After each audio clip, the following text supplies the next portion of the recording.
la femme en particulier est en train d'être tuée de la manière la plus vraiment diabolique, comme je disais. Vous avez vu les images de Boulongo pour les récents massacres. On essaie de couper la tête de la personne, mais l'ennemi n'est pas toujours satisfait. Pendant que la personne est déjà morte, l'ennemi essaie de déchirer le ventre de la personne, de sa cible, de façon que les intestins soient visibles au grand public.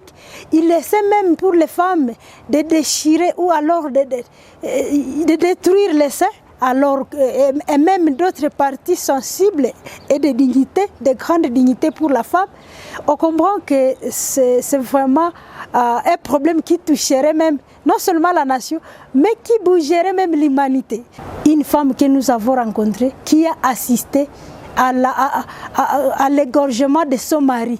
Elle a vu l'ennemi tuer le mari progressivement, couper ce cou comme on coupe le cou de la chèvre lorsqu'on l'égorge. On est en train de nous tuer vraiment de manière la plus triste, de manière la plus inhumaine, et de manière vraiment la plus diabolique, pour essayer de montrer à la face du monde que l'ennemi veut montrer sa force. Malheureusement, nous l'avons aussi compris, que l'ennemi fait tout cela pour montrer que nous puissions comprendre sa grandeur ou avoir peur de l'ennemi. Il s'agit juste de toucher à un seul bouton, le bouton volonté.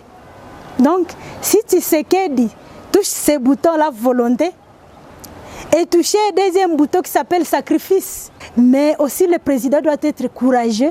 Et c'est là où aussi je demande au nouveau gouvernement qui sera installé de considérer la paix, et c'est notre slogan actuel, de considérer la paix comme une priorité de priorités.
Bonjour chers internautes et youtubeurs de Léon Joléo. Nous sommes à Ville de Butembo, c'est à l'est de la RDC. Nous continuons toujours avec nos séries des émissions. Et aujourd'hui, nous accueillons Rose Tombeane. Elle est dans beaucoup de structures féminines. Et vous allez la connaître tout de suite. Bonjour Maman Rose. Bonjour monsieur le journaliste, c'est un plaisir de me recevoir, d'être accueilli dans cette émission. Merci beaucoup. Ah oui, bref, présentation. Je suis Madame Rose Kahambu Tombeane. Je suis, comme vous l'avez dit, membre de la dynamique des femmes pour la bonne gouvernance, tout en étant aussi membre du collectif des femmes journalistes. Oui, chers internautes, voilà, c'est Rose de la DIFEGU, donc Dynamique des femmes pour la bonne gouvernance. Madame Rose Tombeane, quelle est ton appréciation par rapport à ces mois dédiés à la femme? Bon, l'appréciation, c'est que les mois, nous les passons sous un contexte de sécurité, sous un contexte de crise économique, sous un contexte de beaucoup de problèmes sociaux, et ici dans la partie nord de la province du Nord Kivu. Et donc c'est un mois pour nous femmes que nous allons maximiser parce qu'il continue, il se poursuit. Nous allons les maximiser pour devoir réfléchir, méditer sur tous les problèmes que nous connaissons, tout en méditant aussi sur notre considération en tant que femme et notre rôle en tant que femme pour contribuer à l'éradication des maux ou des problèmes que nous vivons dans notre partie, c'est-à-dire le Grand Nord ou la partie nord de la province du Nord Kivu. Et c'est ce que nous faisons. Nous passons à conscientiser les femmes parce que la plupart ont encore besoin de conscientisation. Nous passons dans des groupes, dans des associations de jeunes pour dire non, attention, le mois se poursuit, mais c'est un mois dédié à la femme. En principe, c'est un mois qui serait célébré par les femmes, mais on ne le célèbre pas d'autant plus que ça se passe dans un contexte sombre, dans un contexte de problèmes. Et donc, tout en conscientisant les femmes à prendre conscience des problèmes qui nous guettent, nous les conscientisons aussi à devoir s'impliquer dans la résolution des problèmes. Parce que vous allez vous souvenir, les années passées, les femmes ont semblé lutter en qualité de victimes, donc à se victimisant. Mais maintenant que nous sommes dans un contexte d'insécurité qui touche tout le monde, bien sûr, les femmes étant les premières victimes, nous sommes en train de demander aux femmes de pouvoir y réfléchir comme actrices, à devenir actrices, c'est-à-dire des personnes qui peuvent aussi apporter leur contribution pour que la paix puisse être restaurée chez nous et qu'elle soit durable. C'est ce que nous sommes en train de conscientiser auprès des femmes. Nous aussi, en tant qu'actrices déjà impliquées, à continuer toujours notre lutte sur le terrain et afin que nous puissions contribuer tant soit peu en tant que femmes à la restauration de la paix. Madame Rose Tombeane, il y a la femme qui subit aussi les atrocités, la femme est violée, la femme est tuée à l'est de la RDC, précisément à Beni. Quelle est ton appréciation par rapport à cette situation qui sévit dans la ville et territoire de Beni? Les autorités devraient prendre conscience. L'ennemi vise la nation parce que l'ennemi a besoin de toucher son intégrité, l'intégrité nationale. La guerre que nous vivons à Beni après nos enquêtes, et même d'ailleurs d'après le rapport de plusieurs personnes, y compris le rapport de la commission parlementaire des députés de l'année 2017, si je me souviens bien, montre qu'il s'agit d'une guerre d'occupation. Et donc une guerre d'occupation peut viser justement un peuple, mais la grande cible, c'est vraiment la nation. Parce que là, quand on veut toucher l'intégrité territoriale, c'est alors un problème national. Et malheureusement, ce que nous sommes en train de voir, c'est qu'on est en train de nous tuer vraiment de manière la plus triste, de manière la plus inhumaine, et de manière vraiment la plus diabolique, pour essayer de montrer à la face du monde que l'ennemi veut montrer sa force. Malheureusement, nous l'avons aussi compris, que l'ennemi fait tout cela pour montrer que nous puissions comprendre sa grandeur ou avoir peur de l'ennemi. Mais on a compris que c'est un problème de la nation et donc nous ne devons pas avoir peur. La femme en particulier est en train d'être tuée de la manière la plus vraiment diabolique, comme je disais. Vous avez vu les images de Boulongo pour les récents massacres. On essaie de couper la tête de la personne, mais l'ennemi n'est pas toujours satisfait. Pendant que la personne est déjà morte, l'ennemi essaie de déchirer le ventre de la personne, de sa cible, de façon que les intestins soient visibles au grand public. Il essaie même pour les femmes de déchirer ou alors de détruire les seins.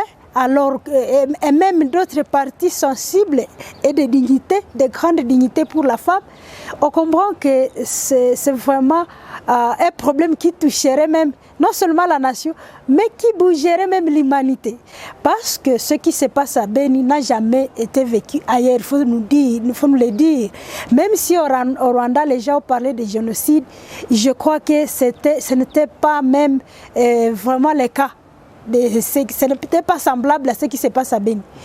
Et la manière même, si on voit le mode opérationnel, on va voir qu'au Rwanda, on coupait, effectivement, on utilisait la machette, mais on ne faisait pas, entre guillemets, on ne sabotait pas le cadavre, la cible de la personne déjà tuée de la manière qu'on fait à Beni. Donc, on comprend que c'est un problème vraiment grave qui toucherait l'humanité, mais curieusement, on ne voit personne s'intéresser. Et c'est ce qui, moi, personnellement, me pousse à passer à une certaine complicité. Non seulement de la communauté internationale, entre guillemets, mais aussi de certaines autorités au niveau national.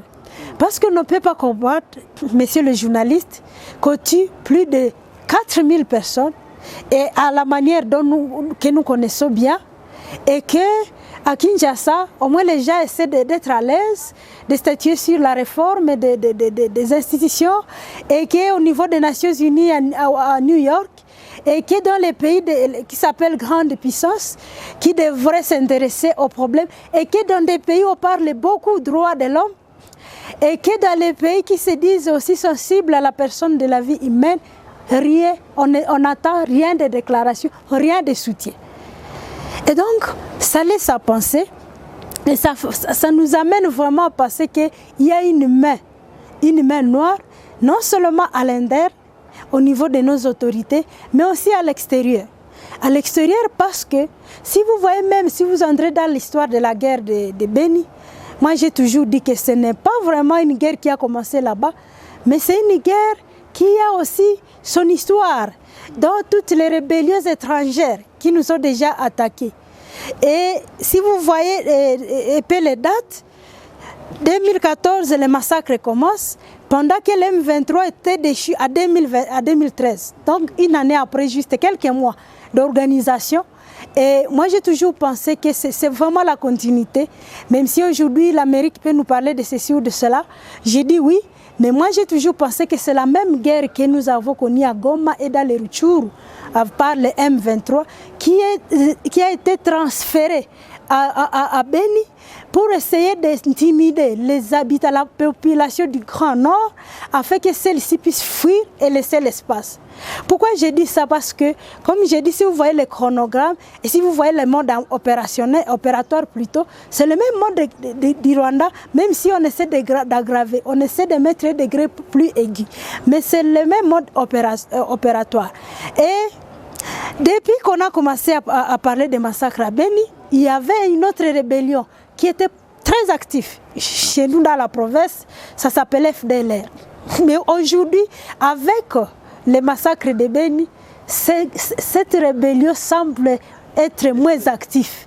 Et donc, comme qui va d'ailleurs oublier, et donc comme qui dirait, tous les efforts sont déjà concentrés à Beni. Mais on essaie de chercher une autre stratégie, on essaie de chercher les alliés d'autres pays pour que les gens puissent passer à un terrorisme. Mais moi je pense que la guerre que nous vivons, c'est une guerre d'occupation des pays voisins, organisée par les pays voisins, avec le soutien de certaines grandes puissances qui les avaient même bénis, qui avaient béni même l'entrée des étrangers, les Rwandais, à leur FDLR, plutôt à leurs réfugiés, lors de leur génocide, fameux génocide au Rwanda, et ils les avaient bénis d'entrer sur le sol congolais avec armes. Et ce sont les mêmes personnes-là qui les avaient autorisés d'entrer au Congo avec armes, qui continuent à les soutenir, parce que selon les discours, les discussions sur la scène internationale, le Rwanda fait les lobbying selon lesquels il a un petit espace et que donc le Congo devrait l'aider, devrait être scindé afin qu'il puisse accueillir certains de ses habitants. Et donc c'est ce que nous vivons à Beni, même si la cible directe peut être les femmes, les enfants, les papas, les paisibles agriculteurs effectivement. Mais moi, je vois vraiment derrière ça une guerre d'occupation entretenue par les étrangers. Vous allez vous imaginer, messieurs les journalistes, à un moment, la DIFEGO avait organisé ici une marche de grande envergure, parmi tant d'autres déjà organisées, où nous avions dénoncé cette complicité-là. Mais personne, les gens ont fait fi. et la communauté internationale à qui nous avons envoyé notre mémorandum, et c'était jusqu'aujourd'hui. Et nous avons toujours dit pourquoi cette communauté internationale veut toujours laisser les groupes armés étrangers et jouer et considérer notre sol comme un théâtre de guerre, d'atrocités, pendant qu'il y a des accords, différents accords. Plusieurs accords sont déjà facilités par la même communauté internationale. Je cite par exemple l'accord cadre d'Addis Abeba. Je cite plusieurs résolutions déjà prises dans le cadre de CIRG, les accords pour que la paix revienne à RDC. On interdit ceci ou cela. Mais aujourd'hui, la communauté internationale, surtout les Nations Unies, qui s'est dit être le sommet de tous les États qui ont adhéré, et d'ailleurs c'est vraiment la plupart des États, mais ne sait pas dire au Rwanda, est-ce que vous pouvez accepter vos FDLR? Mais le Rwanda quand même essaie de les imposer, de leur donner des injections, dit nous ne pouvons pas recevoir ces gens, ce sont les auteurs des génocides. Et puis les Nations Unies ne sait pas dire, mais même si ce sont des auteurs des génocides, ce sont vos citoyens. Vous n'avez qu'à aller arranger vos problèmes chez vous au Rwanda.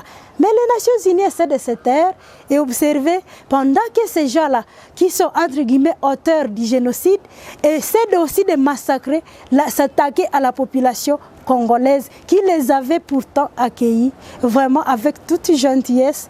Et d'ailleurs, la population congolaise les avait intégrés sur le plan économique parce qu'il y a eu beaucoup de ces gens-là, de ces réfugiés qui étaient des travailleurs dans des concessions des habitants du Nord Kivu. Et donc, vous constatez que la communauté internationale et beaucoup plus les Nations Unies n'a pas la volonté d'aider l'État congolais à pouvoir terminer cette guerre, parce que moi j'ai toujours pensé que c'est une guerre qui doit être éradiquée avec un mot d'ordre des Nations Unies, de pouvoir dire à Kagame, est-ce que vous pouvez accepter d'arranger vos problèmes à l'interne? Je crois les histoires ici de El-Shabaab ou telle rébellion terroriste, ça sont des histoires qui se disent justement pour se cacher. Parce que, en fait, cette communauté-là internationale est arrivée à savoir, à découvrir que nous, comme population, nous avons finalement découvert qu'ils ont une main noire derrière ce qui se passe à Beni. Et malheureusement, notre État est aussi faible. C'est aussi une grande responsabilité. Donc vous accusez aussi oui, il faut le dire. Parce que si le gouvernement était fort, il devrait s'imposer aussi. Même s'il y a des accords qui les lient avec les Nations Unies, il devrait s'imposer et peser. Mais aujourd'hui, le Rwanda semble avoir plus de poids, plus de force que nous. Parce qu'il essaie de s'imposer auprès des Nations Unies. Mais qu'est-ce qui dit que Tshisekedi attaque le président ne serait pas en mesure de dire aux Nations Unies, est-ce que vous pouvez nous aider à arranger le problème avec les Rwandais? Dans le cas contraire, et moi je menace de faire ceci. Malheureusement, il ne peut rien. Parce que lui-même n'est même pas en mesure de trouver des solutions qui sont à son niveau. Lesquelles, par exemple, sortir ces Rwandais-là qui sont dans notre force, les FARDC, ils sont nombreux là-bas. Où est-ce que vous avez vu une guerre qui peut être terminée avec l'infiltration de l'ennemi? Et donc, comme j'ai démontré là, moi, à ce que je sache, ce sont les Rwandais, effectivement, qui se sont déjà cherchés des alliés qui nous tuent. Maintenant, dans notre armée, il y a aussi des Rwandais. Où est-ce que vous avez vu un frère éradiquer ou tuer son frère? J'ai dit non, mais notre gouvernement devrait d'abord passer par la réforme. Il devrait d'abord laver les systèmes-là déjà instaurés par l'ancien président avec les histoires-là de brassage, lorsqu'on prenait les rebelles étrangers avec des grades de haut niveau, malheureusement. Ce sont des grands officiers. Nous avons quelques officiers qui sont vraiment des Congolais, mais nombreux de ces officiers sont des Rwandais. Et c'est ce que moi j'ai toujours proposé comme une grande solution pour au niveau national. Si le président pouvait prendre une telle décision, bien sûr ce n'est pas facile, ça ne serait pas facile pour lui parce qu'ils sont soutenus, mais ça serait une solution salutaire mais effectivement courageuse. Madame Rose Tuombeane est une femme native de l'Est, précisément à Butembo. Quel est ton point de vue par rapport au mariage civilo-militaire à Beni? Bon, je crois que c'est Ces mariages, c'est aussi parmi les solutions. C'est-à-dire la collaboration entre civils et militaires. Et dans tous les pays du monde, s'il y a eu peut-être une victoire du côté des nations, c'est lorsqu'il y a eu ce mariage-là. C'est-à-dire, c'est lorsque la population peut arriver à collaborer avec l'armée, c'est lorsque l'armée aussi peut arriver à collaborer avec la population. Et ça s'est fait sur le terrain parce que les premières alertes sont toujours données par la population. Parce que c'est elle la victime, c'est la cible de l'ennemi d'abord. Notre ennemi ne s'attaque pas à l'armée. Et donc il s'attaque d'abord à la population et c'est celle-ci qui dit non, l'ennemi vient de passer par-ci et donc elle alerte toujours. Et nous pensons que aussi, nous comme par exemple si je peux parler de la Difegu, nous sommes parmi les gens qui sont en train de renforcer cette collaboration-là. Aujourd'hui, nous avons aussi compris qu'il faut aussi, si nous voulons comprendre les causes de la persistance des massacres chez nous, il faut aussi comprendre comment fonctionnent ou alors comment fonctionnent les opérations à Beni. C'est-à-dire comment comprendre, il faut plutôt comprendre les conditions dans lesquelles travaillent nos militaires, parce que les conditions aussi peuvent être à la base, si ce sont des conditions médiocres. Ça peut faire à ce que les militaires ne soient pas à mesure, à la hauteur de remplir leur rôle. Est-ce que la logistique est bien gérée? Est-ce que la logistique est bonne? Est-ce que les militaires vivent à l'aise? Est-ce qu'il y a vraiment des conditions favorables, un environnement qui puisse aider ces militaires à pouvoir jouer leur rôle? Nous nous sommes aussi intéressés à cette question et nous continuons d'ailleurs à nous y intéresser parce que nous, lorsque nous avons cherché les causes, nous avons pensé que là aussi, on doit voir parmi les grandes causes, on doit aussi trouver des grandes causes de ce côté-là militaire. Et nous avons finalement compris effectivement que, comme d'autres commencent à le dire, les militaires, bien sûr, même s'ils sont infiltrés, c'est-à-dire l'armée, si elle est infiltrée, plus tard qu'hier, on a trouvé un officier avec un garde-pas qui sont soupçonnés d'être trafiquants de munitions. Et donc, ça montre déjà l'infiltration des FARDC. Mais nous n'allons pas pour autant conclure que c'est toute l'armée qui est mauvaise. Non, il y en a des officiers, il y en a des militaires patriotes qui se battent. Vraiment qui se battent bien sur le terrain pour qu'ils puissent éradiquer ces phénomènes-là. Mais ils sont infiltrés. Malheureusement, ces citoyens-là, plutôt ces militaires-là patriotes, souvent ils travaillent dans des conditions très difficiles. Par exemple, je vais seulement donner un fait que nous avons rencontré sur le terrain, nous attaquer Difegu lors de nos investigations. Un fait est vraiment pitoyable que les militaires, généralement, ne reçoivent même pas de rations.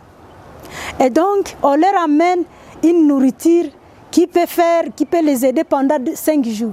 Et le reste du mois, les autorités ou leur hiérarchie s'en foutent. Et vous comprenez qu'ils ont même ils sont terrassés par la famine là-bas, dans la forêt. Et le minimum est vraiment des besoins pour avoir la force, pour avoir l'énergie. Parce que seul un militaire quelqu'un peut être en mesure de faire face à l'ennemi lorsque quand même il a la force. Et c'est cette force-là qui va travailler avec sa psychologie, et encourager sa psychologie, afin qu'il puisse même monter des stratégies. Mais lorsqu'on n'arrive même pas à donner la ration d'une manière régulière aux gens qui sont sur le front, sur la ligne de front, je crois là c'est vraiment assassin. C'est vraiment assassin. C'est jouer les jeux de l'ennemi. Et c'est ça, notre gouvernement, à travers effectivement le ministère de la Défense, c'est ce qui se passe. C'est parmi les faits que nous, on a constaté sur le terrain. Et c'est grave. À part ça, lorsque les militaires tombent malades, parce qu'ils changent des fois de région, c'est donc par exemple des militaires qui étaient à Kirumba, qui peuvent aller à Forêt, vous savez que là il fait très chaud, mais il y a aussi vers Rwenzori des endroits où il fait très très froid, parce qu'il y a la montagne de Rwenzori, et en fait il y a différents climats, mais il n'y a pas de logistique adaptée à cela. Et donc, c'est leur simple quelques tenues, quelques pièces de tenues qui sont données à ces militaires-là. Mais à part ça, ils tombent malades et il n'y a même pas de disposition de donner des médicaments à ces militaires. Et ils savent que les militaires sont dans des endroits déjà abandonnés par la population. Donc, il n'y a même pas de pharmacie, il n'y a même pas de structure sanitaire qui fonctionne. Et s'il y a une petite pharmacie, les militaires se payent c'est peu oui, c'est peu et si vous n'avez pas encore votre prime, c'est fini pour vous. Et il faut peut-être ici profiter de votre micro, de votre caméra pour dénoncer le fait que quand nous avons mené les dernières investigations, nous avons rencontré, par exemple, vers du PK 15 au PK 20, au moins 75% des militaires malades. Bon, je ne dirais même pas, oui, je ne dirais pas dans les lits, mais sur le sol, parce qu'ils sont malades. Malades, alors malades. Mais la plupart, c'est vraiment, ils sont dans des positions où il n'y a même pas de pharmacie. Et qu'est-ce qui se passe? Quelle est la cause? C'est soit le changement de climat, c'est soit la qualité de l'eau. Ailleurs, les militaires devraient aller avec de l'eau propre ici, de l'eau potable qu'on vend avec des bouteilles. Mais l'ennemi, des fois, quand on les tue, on trouve même des beignets, plutôt des biscuits dans leur sac. Mais nous ne savons même pas encadrer nos militaires qui vont sur le front. Il manque, il boit de l'eau. L'ennemi qui a béni. Oui, il est gâté. Mais oui, mais notre armée souffre, nos militaires souffrent.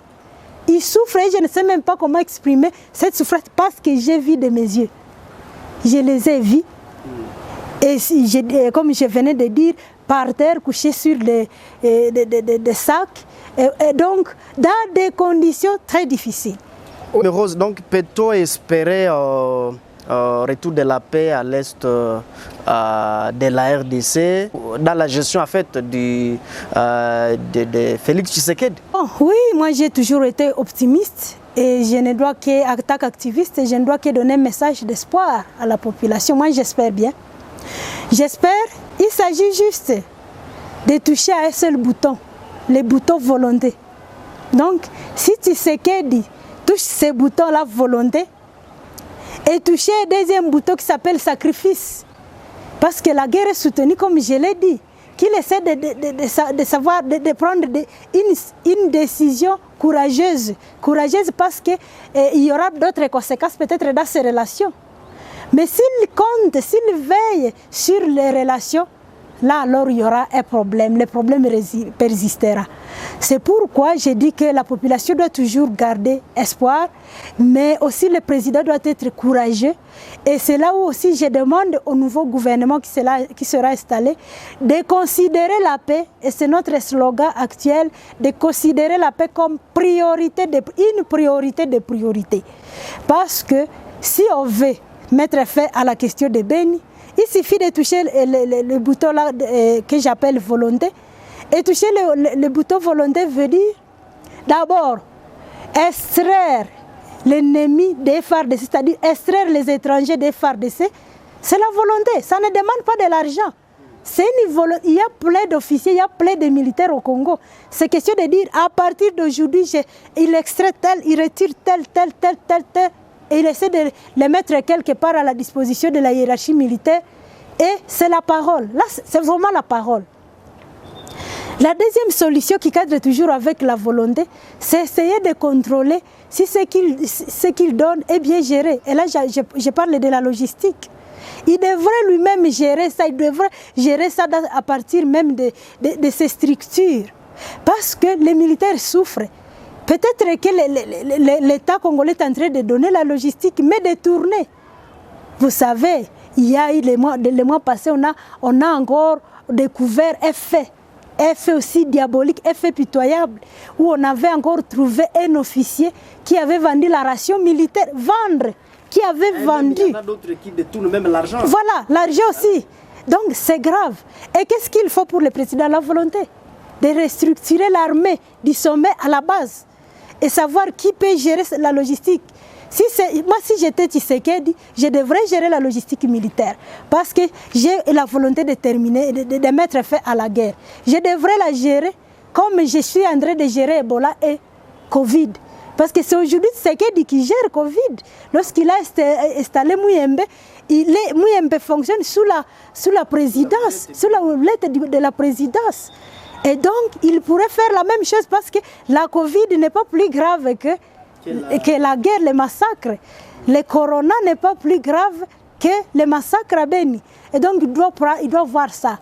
il ne doit pas gérer ou être d'abord ou alors mettre une attention particulière à la Covid pour satisfaire ses amis, donc ses relations, mais il doit vraiment gérer la logistique militaire pour travailler à faveur de la population, parce que son papa lui avait dit entre guillemets le peuple d'abord. Il ne doit pas veiller sur les relations, mais il doit veiller d'abord sur le bien-être du peuple congolais. Ce n'est même pas le bien-être, il doit sauver le peuple congolais.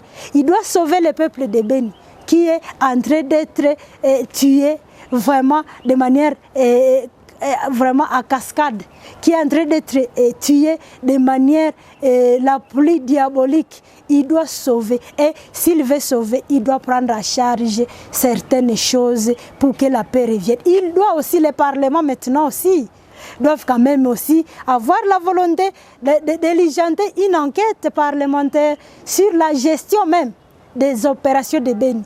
Parce que je vous assure, les conditions dans lesquelles nous avons vu les militaires travailler, on ne peut même pas espérer à la paix si jamais ces conditions-là ne sont pas améliorées.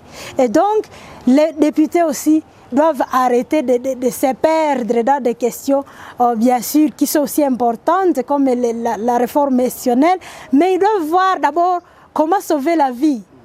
Parce que lorsqu'il y a la question des vies, et lorsqu'il y a question de développement, on a le choix, c'est d'abord sauver la vie.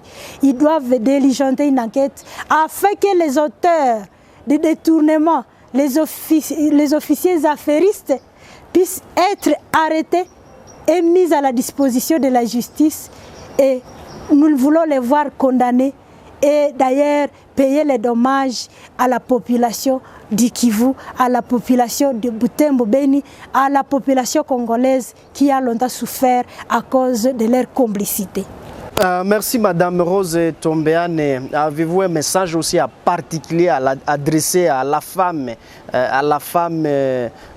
qui est en train d'être massacrée, violée dans les territoires et villes de Beni? Avez-vous un message particulier à donner à cette femme? Bien sûr, c'est le message d'abord de compassion, parce que nous avons aussi vu ces mamans, les victimes des massacres, les rescapés, elles souffrent, elles ont besoin de nous.